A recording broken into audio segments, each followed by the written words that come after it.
Au nourrissage commenté de nos otaries de Californie. Alors, une petite question pour vous. Est-ce que tout le monde va bien? Ah oui, parce qu'il veut carrément se partir la main. Alors, c'est parti. Avant de débuter ce nourrissage commenté, une petite parenthèse à vous faire. Surtout sur Week-end prolongé, nous avons la chance d'accueillir une association. Il s'agit du CCC, le Centre de conservation des chimpanzés. Et alors, vous pourrez retrouver leur stand au niveau de Nosy Combat, situé juste là-bas, l'île des Lémuriens. Et vous pourrez y rencontrer des bénévoles tout aussi passionnés que passionnants. Vous pouvez également retrouver ces jolis t-shirts et également du maquillage pour les plus petits et les plus grands. Alors reprenons le nourrissage commenté. Et l'objectif de ce nourrissage est pour nous l'occasion de partager avec vous notre quotidien auprès de nos otaries, nos méthodes d'entraînement, mais aussi de vous sensibiliser aux menaces qui pèsent sur cette espèce. Et alors je vous propose une rapide présentation de notre groupe. Nous avons la chance d'accueillir 5 mâles otaries de Californie dont les âges sont très variés. Alors tout d'abord, nous avons nos 2 doyens. Nous avons Jimmy, qui est âgé maintenant de 29 ans, et nous avons Cookie, âgé de 28 ans. Ensuite, nous avons notre jeune adulte, âgé de 11 ans.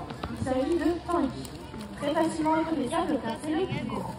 Et enfin, nous avons nos 2 plus jeunes otaries. Nous avons Olo, maintenant âgé de 4 ans, et nous avons Nakwa, âgé de 3 ans. Et eux aussi très facilement identifiables car ce sont les plus petits. Et d'ailleurs, aujourd'hui, vous aurez la chance de voir Nakwa durant ce nourrissage commenté. Et je vous laisse donc accueillir comme il se doit Bérénice et Nakwa.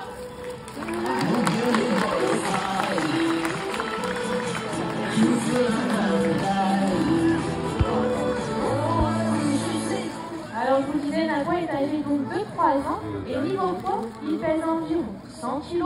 Et pour lui, tout est encore apprentissage et découverte. Et alors, on vous propose un exercice d'ordre dynamique pour commencer ce nourrissage commenté.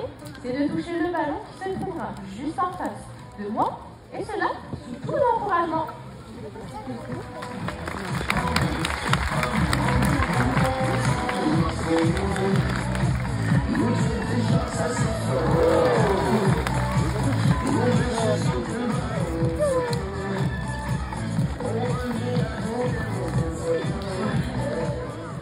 Alors pour ceux qui l'auraient remarqué, Nakwa a un petit carré dans le cou. C'est la démarcation de ses poils rasés. Il a subi il y a maintenant quelques mois une intervention vétérinaire et donc c'est la démarcation de ses poils le temps qu'il repousse. Et Nakwa il vient d'un autre parc qui était situé en Allemagne. Il est arrivé chez nous il y a maintenant 2 ans. Alors dans quelques instants, Nakwa il va se tenir au plus près de vous. Pour cela, une consigne de sécurité. Merci de rester installé comme vous êtes, de garder les plus petits à vos côtés et de n'effectuer aucune circulation près des cordes pour votre sécurité. Et alors vous pouvez observer la démarche de Nakwa, il se déplace bien à 4 nageoires. Et vous pourrez également observer ses belles et grandes dents. Et bien il faut retenir que la mâchoire de Nakwa, elle est 3 fois plus puissante que celle d'un gros chien. Et donc pour cela, il y a des cordes tout au long du bassin, et qu'il faut respecter ces cordes toute la journée, et ce sur tout le parc d'ailleurs. Et voici Nakwa.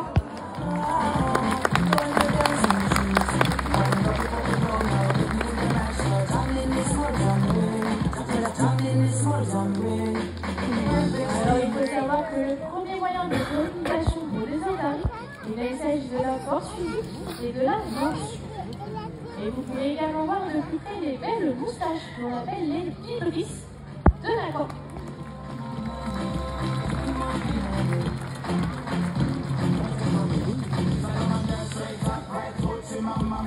Alors parlons un petit peu de l'alimentation que l'on donne à nos otaries. On va leur donner du poisson, on peut leur donner différents types de poissons, que ce soit du merlan, du hareng, du sprat ou encore du caplin. Différents types de poissons car certains sont beaucoup plus gras que d'autres. D'autres contiennent énormément d'eau. Il faut savoir que les otaries ne boivent pas. Elles prennent tout ce qu'elles ont besoin dans le poisson et par exemple dans le merlan. Et alors, on va peser nos otaries toutes les semaines afin d'adapter au mieux nos rations alimentaires. Et il faut savoir que nos otaries, on va leur donner 5 kg de poisson en moyenne par jour. Et cela dépend bien sûr des individus, mais également des saisons. Et voici Nakwa.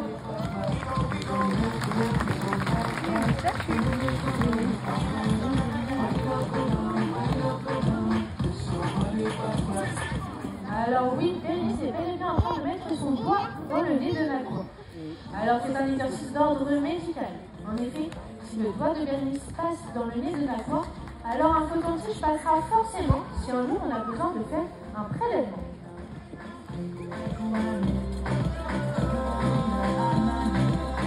Alors on va pouvoir parler un petit peu des différentes techniques de nage qu'utilisent les otaries. Alors il y en a une qui s'appelle le marsounage. C'est lorsque les otaries font de petits sauts à la surface des vagues.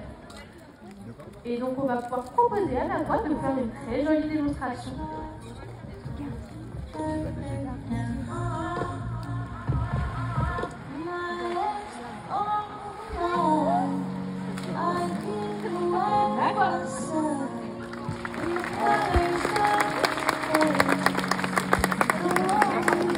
Alors le marsounage est une technique de nage qui est souvent apparentée à un autre mammifère marin, le dauphin. Et vous pouvez également voir les manchots, juste derrière vous, marsouiner également.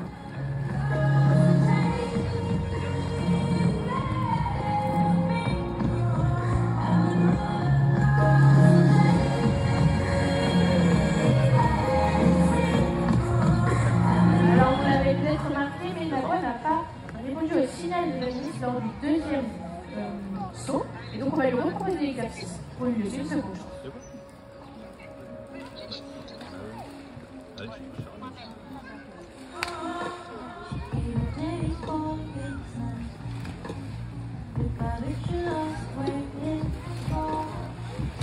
Et c'est parfaitement réussi pour Nagua.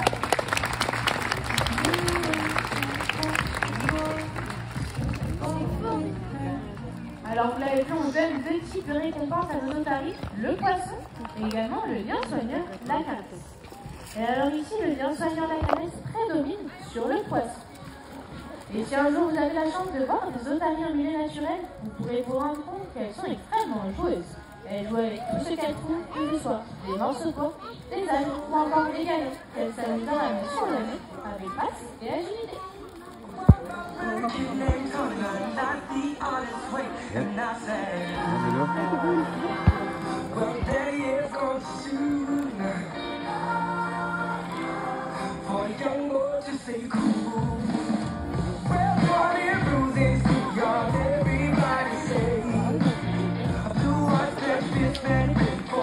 On peut la donner très fort.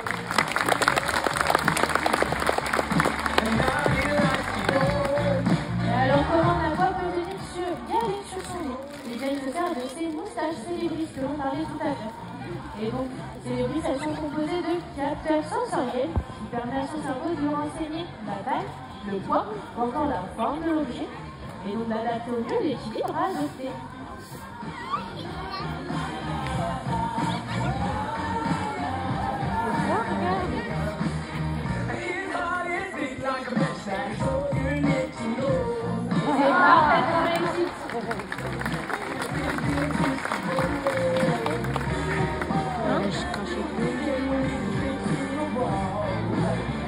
Alors, vous le disiez, deux types de récompenses, et donc le lion soigneur prédomine sur le poisson, car tout simplement, on veut que nos otaries puissent faire le choix de participer ou non à l'entraînement. Et donc, très important pour nous, pour faire ce choix, on suit nos rations alimentaires tout au long de la journée, et que le lion soigneur prédomine. Et parfois, les otaries, eh bien, elles n'ont pas faim. Et il est donc quand même important qu'elles puissent recevoir leur soins vétérinaires, et donc également que le lion soigneur prédomine sur le poisson. Alors, on pourrait observer une nouvelle fois la démarche de Nagua, toujours à 4 nageoires. Et ça, c'est du coup la démarche des otaries. Et donc, en parlant d'un autre animal avec lequel on confond très souvent les otaries, et je veux bien sûr parler du phoque. Il existe plusieurs différences entre phoque et otarie, et l'une d'entre elles est bien Bérénice, est en train de vous la montrer. Il s'agit des oreilles. En effet, les otaries, elles possèdent un pavillon externe, des oreilles. Alors les phoques anglais ne possèdent pas ce pavillon externe. Mais attention, ils n'ont pas le même trait, car ils possèdent un pavillon auditif représenté seulement par un petit trou sur le côté de la tête. Alors pour faire simple, otarie, ça commence par un O, comme oreille. Alors si vous voyez les oreilles, il s'agit bien d'une otarie. Et la seconde différence, elle est beaucoup plus grande et elle se situe au niveau des nageoires avant. En effet, les otaries possèdent de très grandes nageoires très puissantes, comme vous le montre Nagua. Et alors les otaries, elles vont pouvoir marcher, courir et sauter bien plus vite que nous. Et au niveau du nez, comme vous avez pu le voir, ils vont marcher à 4 nageoires. Et alors le phoque, il possède bien des nageoires avant, mais elles sont beaucoup plus petites. Elles ne leur permettent pas de porter le poids de leur corps sur le sol. On dit donc que le phoque va onduler, tel une chouette ou encore un ver de terre sur le sol. Alors maintenant, vous l'aurez compris, c'est bel et bien une otarie. C'est des oreilles et de très grandes nageoires. Mais c'est également un très bel imitateur de phoque. Et je vais pouvoir le laisser nous faire une très jolie démonstration du déplacement du phoque sur le sol.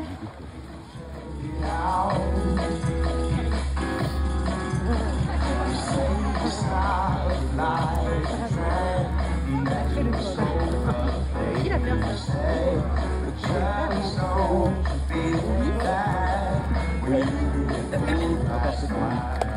Bravo à notre petit phoque pour cette jolie démonstration. Alors, je peux quand même vous dire que vous ne pourrez pas retrouver d'otaries sur nos côtes. Par contre, il est possible de retrouver des phoques, que ce soit en Normandie, en Bretagne ou encore en Belgique.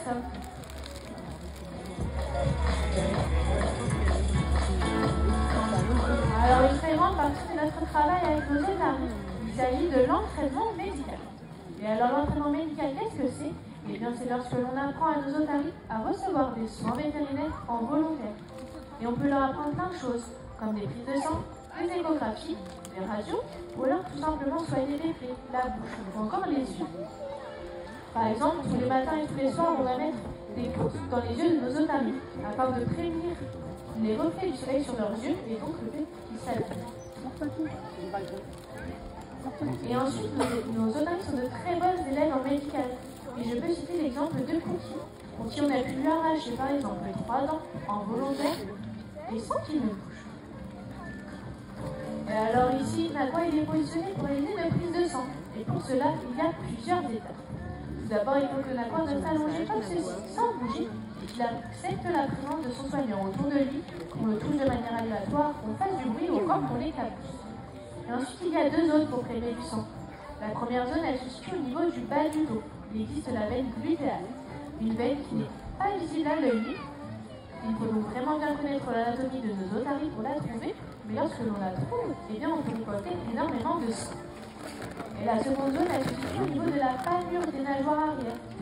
Il existe une peau très fine avec un grand réseau de veines, et donc ces veines, elles sont visibles à l'œil nu, mais elles sont toutes petites, donc on ne peut pas récolter énormément de sang. Alors pour prélever du sang sur la palmure des nageoires arrière, on va devoir mouiller avec de l'eau chaude pour faire dilater les veines, puis faire un point de compression afin de faire ressortir la veine, et enfin on pourra faire une prise de sang. Et donc la prochaine étape pour Naqua, ce sera de prendre du petit aiguille et de commencer juste à le toucher, à le piquer au niveau des 2 zones, afin qu'il commence à s'habituer à la sensation de l'épée. Et ensuite il faut également surtout travailler la durée. En fait, on va devoir demander à Naqua de rester allongé comme ceci, sans bouger, et ce sur plusieurs minutes. Car pour réaliser une prise de sang, on a besoin de plusieurs minutes. Et je pense qu'on peut l'applaudir très fort pour cet exercice.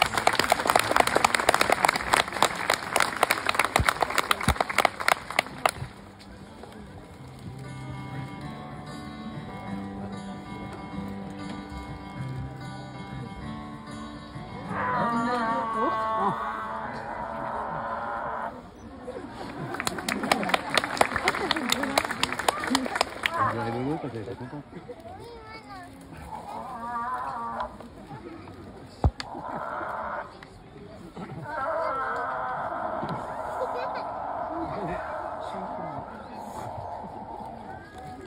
Tu pourras arrêter de voler.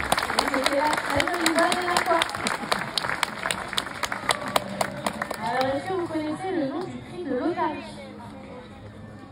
C'est comme le chien. Il s'agit de l'aboiement. Et il existe un autre point commun entre le chien et l'otarie, c'est que le petit de l'otarie s'appelle également un chiot. Alors on va pouvoir évoquer l'autre technique de nage qu'utilisent les otaries. Il s'agit du sport national de la Californie, et je veux bien sûr parler du surf.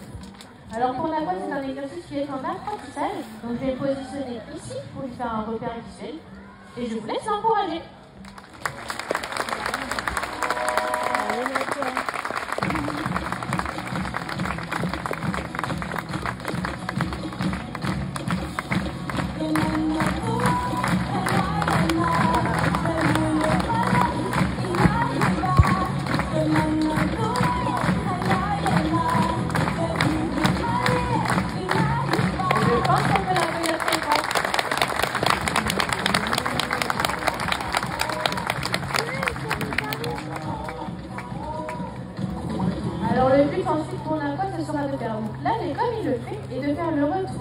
entier.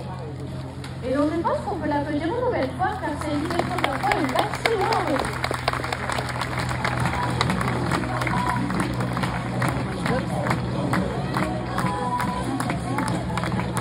Et alors les otaries utilisent cette équipe de nage pour également être service s'il n'y a aucun prédateur autour d'elle, puisque vous l'avez vu, quand il garde la tête hors de l'eau tout le long. Et alors je vous disais, on est également là pour vous sensibiliser aux menaces qui pèsent sur cette espèce et de nombreuses menaces pèsent sur le monde marin. La principale étant notre pollution, et surtout notre pollution plastique. Alors prenons l'exemple d'une bouteille en plastique qui serait laissée même en plein centre-ville. Si personne ne prend le temps de la ramasser, eh bien c'est en mer qu'elle finira sa course, poussée par le vent. Et puis du dessous pour les animaux, cette bouteille elle va ressembler à des calamars. Prenons également l'exemple des ballons gonflés à l'hélium envoyés lors des mariages ou encore des kermesses. Alors oui, c'est très joli, mais de la même façon, poussés par le vent, ces ballons finiront en mer et du dessous pour les animaux, ils vont ressembler à des méduses. Alors vous l'aurez compris, tous ces déchets plastiques vont ressembler à leur propre alimentation et je vous laisse imaginer les conséquences dramatiques. Alors que faire? Eh bien je vous rassure plein de choses. Le premier geste, c'est peut-être de se poser un petit peu plus de questions sur nos achats du quotidien afin de réduire notre consommation en plastique. Et le second geste, c'est un geste que l'on apprend dès le plus jeune âge et que l'on a souvent tendance à oublier. Et je pense que Nagua va pouvoir nous rappeler ce très bon exemple. Alors, juste avant, excusez-moi, est-ce que les enfants peuvent repasser de l'autre côté des cordes pour leur sécurité? Sinon, on ne pourra pas continuer le nourrissage commandé.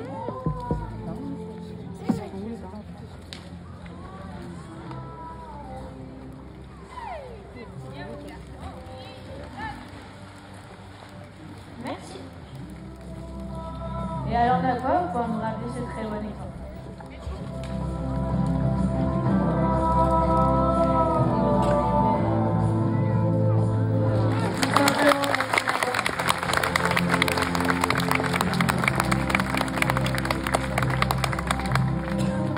Alors j'en suis convaincue. Si Nagua peut mettre cette bouteille en plastique à la poubelle, on est tous capables d'en faire autant. Et alors je vous propose un geste supplémentaire. Peut-être que lorsqu'on voit un déchet au sol, même s'il ne nous appartient pas, eh bien, il devient quand même notre responsabilité.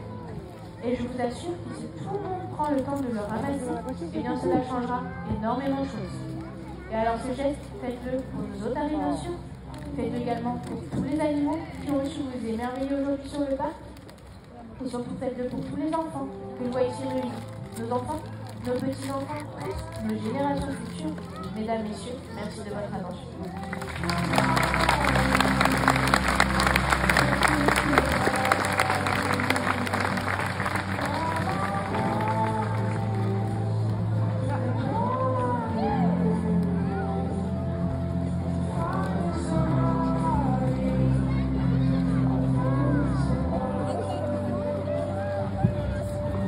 Alors, parlons un petit peu de la désensibilisation.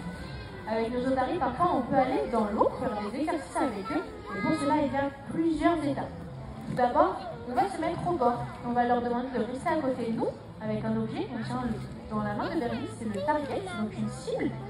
On va leur demander de poser leur nez dessus et de ne pas bouger. Et ensuite on va pouvoir se déplacer, faire du bruit, les éclabousser, pour commencer à les habituer à aller dans l'eau avec eux. Ensuite on va par exemple mettre une combinaison. On va leur demander de s'habituer à la texture, au toucher, quand elle est mouillée, quand elle est sèche, de nous voir habillés en combinaison. Ensuite, on pourra s'asseoir dans l'eau à côté d'eux, battre des pieds pour les éclabousser. Et une fois qu'ils ne seront plus surpris sur toutes ces étapes, on pourra commencer à aller gentiment dans l'eau avec eux. Alors, Nagua, il est en pleine désensibilisation. Et donc, on peut nous aller dans l'eau avec, par exemple, Jimmy et Pookie, nos deux pupilles. Et je pense qu'on peut l'applaudir très fort. Et c'est donc pour cet exercice que va s'achever notre nourrissage commenté. On espère que vous aurez passé un très bon moment à nos côtés, que vous aurez appris plein de choses sur nos otaries. Si toutefois des questions persistent, vous me tiendrez là-bas sous l'enceinte pour répondre à toutes vos questions. Et je pense qu'on peut applaudir une nouvelle fois.